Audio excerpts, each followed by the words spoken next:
An excavator operator is recovering tonight after falling down an embankment in Kunia, and he may have just barely missed some grave injuries. KITV4's Robert Buon headed out to Kunia today to investigate the incident. He joins us now live in studio. Robert.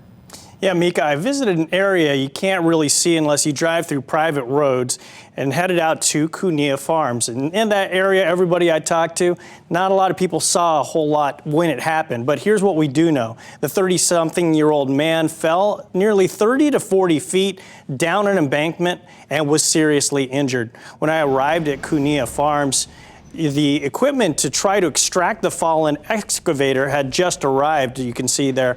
It's one of the first things you notice, actually, when you arrive at that gate, this constant flow of commercial vehicles and heavy machinery. I was thinking I'd go there looking for a construction site.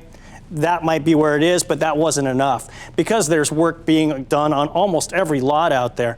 Thanks to other contractors in the area, I was able to figure out the area where the excavator went over, but with all the private roads, it was hard to figure out exactly where it rolled down, so we couldn't see exactly where it went through. But a lot of natural vegetation and overgrowth made it hard to see.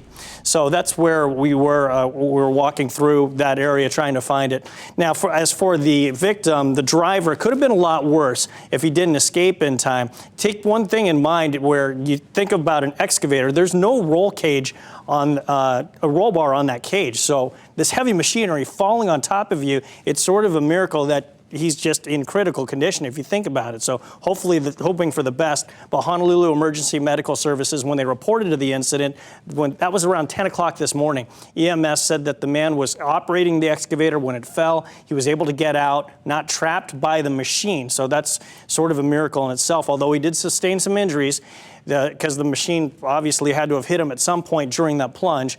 The firefighters stepped in, they rappelled down the embankment to rescue the patient. Paramedics treated him for multiple injuries. He is still listed in serious condition. No word at this time what company he worked for, where he was working, but we're trying to get that information for you, and we'll bring you the very latest just as soon as we can. We do know that the State Occupational Safety and Health Administration, or OSHA, they tell us that they too are now investigating this incident. Robert Buon, KITV4 Island News.